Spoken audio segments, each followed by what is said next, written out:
Olá, pessoal. Hoje, como eu prometi para vocês, nós vamos falar sobre a Odisseia.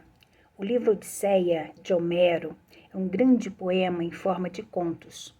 Ou seja, um poema muito longo, ele é dividido em métricas que representam as poesias épicas. Então, desta obra, nós tivemos vários tradutores. Um bem tradicional foi o Trajano Vieira, só que ficou um livro muito difícil de ser lido, porque a linguagem vai muito do português de Portugal. Um tradutor mais moderno é o Christian Verne. E temos também o Frederico Lourenço, com uma tradução contemporânea que fica muito agradável de ser lida. Para quem gosta, por exemplo, de Harry Potter, de Crepúsculo, é uma obra um pouco parecida, no estilo ação, tá? Não na escrita de forma alguma. Então, Odisseia foi a segunda obra de Homero. A primeira obra dele foi Ilíada, que fala sobre a guerra de Troia. Enquanto a Ilíada conta apenas uma aventura, a Odisseia conta várias aventuras de um guerreiro chamado Odisseu ou Ulisses. Telêmaco era seu filho e Penélope sua esposa. Outro grande autor que escreveu O Mundo Moderno de Homero foi o Pierre Vidal-Naquet. Este outro autor, ele trabalha muito a questão da memória. Ele tem várias obras nesse sentido sobre a memória. Quanto ao livro, não é uma leitura muito fácil, porque não é uma narrativa linear. Começa na ilha de Calipso, quando Odisseu começa a se lembrar de sua história, e aí ele volta ao início da história a partir da Guerra de Troia. Quando ele tem a ideia de construir um cavalo de Troia e destrói os oponentes. Nesta oportunidade, ele tinha tudo para voltar para casa, mas aí sim vai começar a sua saga. Então, o livro, ele mostra o nascimento de seu filho, a apresentação para seu filho a esse reino, tá? E também um arco, que é um fato muito importante para o fechamento do livro e derrota dos seus oponentes. Lá na frente, nós vamos voltar a essa história do arco e vocês verão por quê. Ele vai mostrar também para o seu filho a promessa do reino para a sua família. Então, Homero era muito ligado à família. Odisseu, né? Estou falando aqui Homero porque, na verdade, entre os contos 9 e o conto 12, né? Porque é uma série de contos que compôs este livro, o Homero, ele vai falar narrando na primeira pessoa.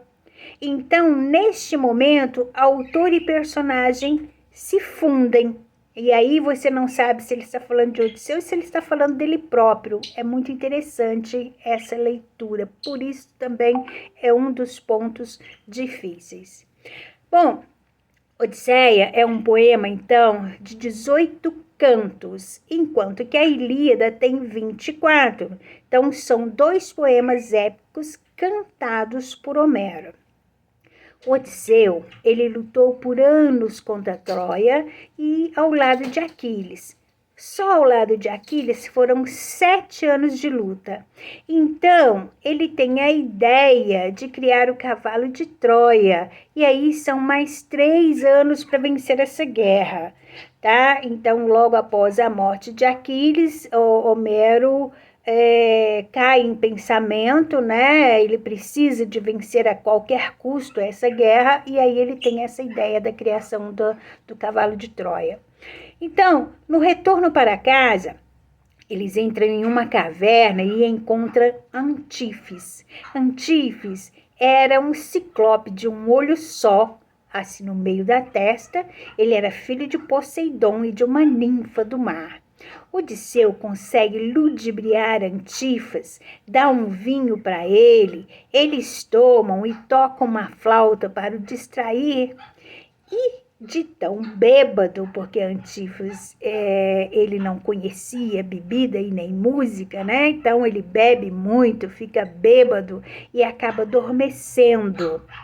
Bom, neste momento que ele dorme, tá? Ele é cegado como uma flecha por Odisseu.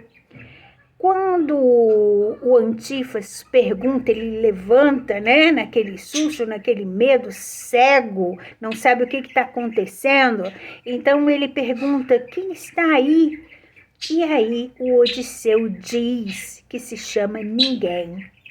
E o Ciclope, então, ele abre a caverna, porque quando ele entrou e ele viu todo aquele pessoal, né? Então, o que ele fez? Esperto, eu vou me divertir com eles, mas eu fecho a caverna. A caverna era fechada por uma pedra enorme, que na verdade só ele dava conta de tirar. Então, ele se garantiu ali, né? E aí, no levantar machucado, cego, ele procura a luz. E aí, ele vai até a porta da caverna, retira aquela pedra, abre, né? Os marujos, então, começam a sair e o Ciclope segurando a cabeça, o rosto, dizendo: ninguém me cegou, ninguém me cegou. Os outros ciclopes ouvindo aquilo, porque eles se defendem, não é? Mas eles ouviam aquilo: ninguém o cegou? O que é isso? Que dança nova é essa, né? Se ninguém o cegou, então tá tudo bem. Ficaram cada um na sua, tá? E deixaram o ciclope lá. E nisso, o Odisseu consegue, então, ir para a sua embarcação, né? Quando ele já estava em local seguro na sua embarcação, eles já estavam zarpando, então ele grita para o Ciclope: meu nome é Odisseu. Por que ele grita meu nome é Odisseu? Porque, na verdade, ele não se conteve, né, de se mostrar. Porque se ele não diz o nome dele, o que acontece? As pessoas não iam saber que ele praticamente derrotou, né? Se não derrotou, mas cegou e sobreviveu a um ciclope, tá? E aí o Antifas joga uma maldição e pede para o seu pai, que era Poseidon, né? Se vingar para ele. E assim Odisseu passa mais 10 anos perdidos de ilha em ilha, tentando voltar para casa. Não conseguia exatamente por conta do apoio de Poseidon, que vai vingar o seu filho. Bom, quando ele chega em uma outra ilha, ele encontra Elfos, o deus do vento, que dá de presente para Odisseu um saco, né, uma coisa assim bem grande, e diz para ele só abrir quando chegar na sua ilha, e mostra para ele o caminho certo que ele tinha que percorrer. E aí os marujos ficam curiosos, achando que no saco tinha um grande tesouro, e quando Odisseu adormece, porque ele vai o tempo todo vigiando esse saco, né, esse presente, esse grande presente que ele ganha do Elfos, mas de repente ele olha lá ao longe e ele vê a sua ilha. Quando ele vê a sua ilha, aí ele cai no cansaço e pensa: não, já está chegando, estou em linha reta, vou dormir um pouquinho aqui, né? E aí ele adormece, mas com medo de chegar lá, os marujos com medo de chegar lá e o Odisseu não dividir o tal tesouro com ele, esses marujos abrem o saco, que na verdade o que tinha lá dentro era o vento do leste, e esse os atira para o outro lado do mundo, sem comida, sem bebida, o barco todo destruído. Nesta ilha havia uma feiticeira que transformava todos em animais. Odisseu, então, vendo aquilo, sai em busca de cada um de seus companheiros. Então ele encontra com Hermes, o mensageiro dos deuses, enviado por Hera. Hera estava percebendo todo o sofrimento ali de Odisseu, né? Então envia lá Hermes. E aí Hermes lhe oferece uma erva que, ao comê-la, ele se tornará resistente ao feitiço da tal feiticeira e poderá então libertar os seus companheiros. Bom, a bruxa, ela tenta seduzi-lo e o leva para a cama.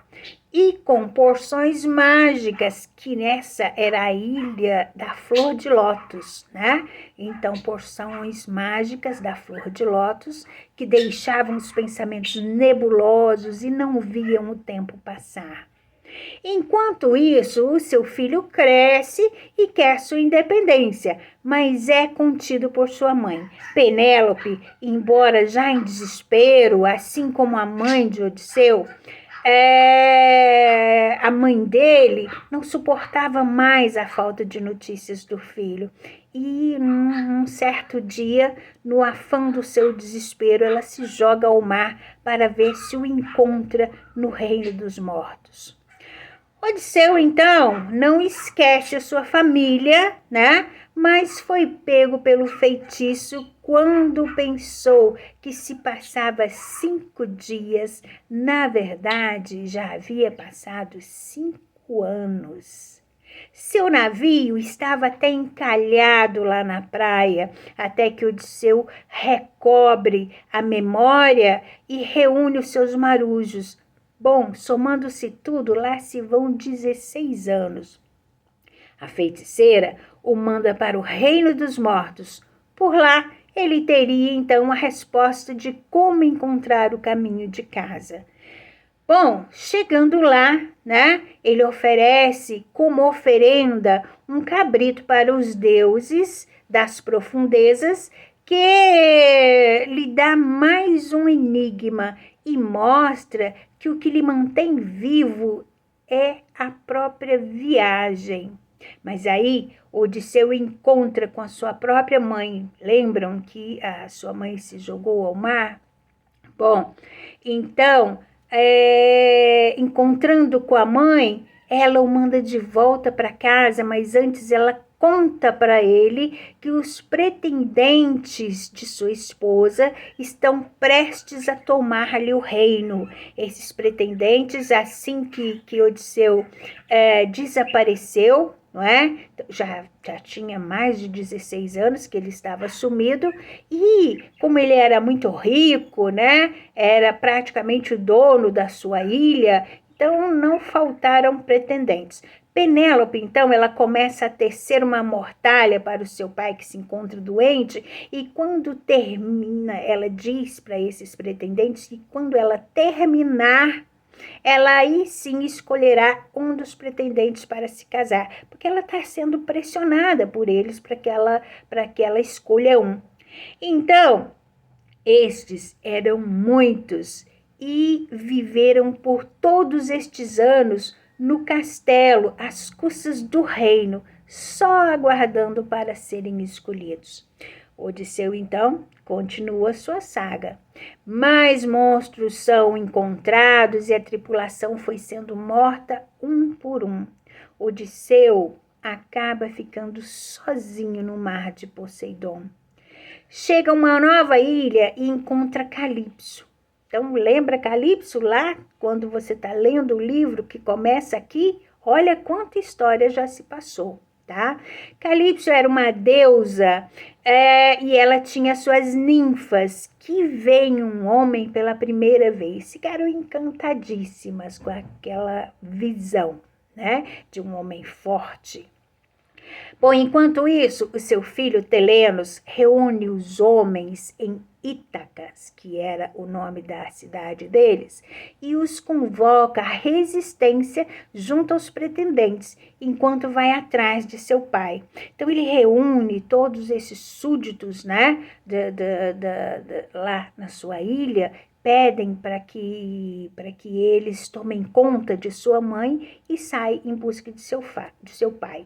O filho Telenos, então, ele sai de barco e encontra Atena, que o ajuda e o manda a Esparta, tá? Para falar com o rei. Segundo ela, ele teria a resposta do que ele deveria fazer. Bom, lá se vão mais 2 anos com Odisseu na ilha de Calipso, até que Hermes aparece com ordens de Zeus para libertá-lo. Odisseu, então, ele constrói um barco para ir embora. A mortalha de Penélope, ela tecia durante o dia, tá? E desmanchava à noite, até que foi descoberta por um dos pretendentes. O tiar foi quebrado e Penélope foi pressionada a se decidir com qual deles iria se casar. Bom, Odisseu, ele termina seu barco e parte com a opção dada por Calipso de se tornar imortal. Se você ficar, meu querido, eu o torno imortal. Mas a voz, né, familiar, as questões éticas de Odisseu e o amor, o grande amor que ele sentia por Penélope, não o deixaram ficar e ele preferiu ir. Bom, o filho dele então chega a Esparta, né, e pede ajuda ao rei, mas este o orienta a voltar para Ítaca e lutar pelo seu reino. Ele já devia ser forte, assumir ali que aquele era o seu lugar, era o seu reino, então sim tomar conta. Odisseu partiu e aí ele enfrenta mais uma tormenta. Bom, já não aguentando mais, ele chama por Poseidon e o enfrenta, e este ainda quer que ele sofra. Mas, na verdade, ele quer fazer com que Odisseu entenda e reconheça que sem os deuses o homem não é nada. Odisseu, então, é jogado em uma nova ilha e levado ao rei. E este o reconhece e desta vez é ajudado. Bom, ficam 14 noites sem dormir, de vigia, com medo de ser traído novamente. Então, lembram da primeira vez, quando ele ganhou o vento do leste, né? Não podia abrir, ele tinha que chegar primeiro, então com medo novamente, são 14 noites sem dormir. Até que os marujos fazem uma porção para dormir, com dó dele, porque desta vez ele estava de fato sendo ajudado. As ordens do rei, que selecionou estes marujos, né? Era exatamente para levá-lo à sua terra natal. Então, esses marujos ficam com dó, fazem para ele uma porção para dormir e ele adormece e sonha com Penélope. Ao acordar, está em terra firme. E aí ele ganha pão, vinho, queijo e quando percebe, esta é a sua Ítaca, a sua terra. Então chega o seu filho, que em primeiro momento nem o reconhece, mas as lembranças vão voltando quando a ama de leite de Telenos o reconhece e eles se abraçam. Odisseu volta para a casa disfarçado de mendigo, porque ele sabe que a casa está invadida pelos pretendentes, né? E aí ele pede para que o seu filho controle a sua ira e prepare um banquete para os pretendentes de sua mãe, que serão surpreendidos posteriormente. Bom, vencendo os pretendentes, que não conseguem desentortar o arco. Então, o Odisseu, vestido de mendigo, ele faz uma proposta para esses pretendentes. Quem vai casar com Penélope? Aquele que conseguir desentortar o arco. Ele se revela a todos como o grande Odisseu. Como que ele se revela? Depois de todos os pretendentes tentarem desentortar o arco e acertar essa flecha dentro das argolas, das 5 argolas que ele tinha colocado, então só podia se casar com Penélope aquele que conseguisse. Ninguém conseguiu, era uma coisa muito difícil, mas era uma coisa que Odisseu estava acostumado a fazer. E aí, quando ninguém dá conta de fazer, ele mesmo pega o arco, desentorta, acerta, tudo bonitinho, todo mundo caiu o queixo, olhando, né? E aí eles percebem que, na verdade, é o grande Odisseu. E aí sim, eles começam uma grande luta. Odisseu vai expulsar todos dali, mas antes ele dá direito ao seu filho. Agora sim, você pode expor a sua ira e lutar pelo seu reino. Até este momento, a Penélope ainda não o tinha visto. Ela achava ainda que era o mendigo. E aí, por que ele se veste de mendigo? Porque ele quer entender o que Penélope, na verdade, sente por ele. Aquela coisa meio machista. Ele pôde partir aí, né, de várias em várias ilhas, e com todas as mulheres que ele encontrava, ele ficava, ele se distraía, ele fazia sexo com elas, o quanto ele podia.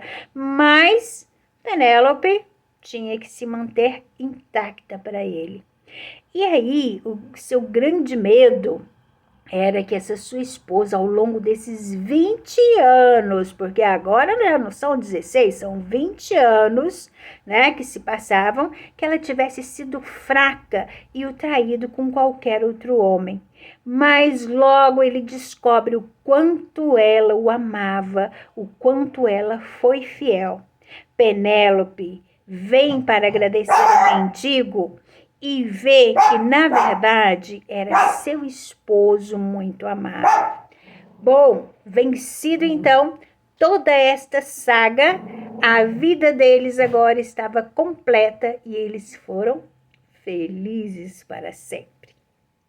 Bom, e assim termina o nosso Canto de Homero, que para a época foi muito importante e inspirador, mas que hoje se torna um poema extremamente machista, onde o homem pode tudo em detrimento das mulheres. Do início ao fim do poema, Ulisses podia tudo ao lado de qualquer mulher, deusa, semideusa ou ninfas, independente do tempo que levasse com cada uma. Mas a sua esposa, se tivesse tido olhares para outro homem, seria o suficiente para que ele não a aceitasse. E assim, ficamos por aqui. Até mais. Tchau, tchau.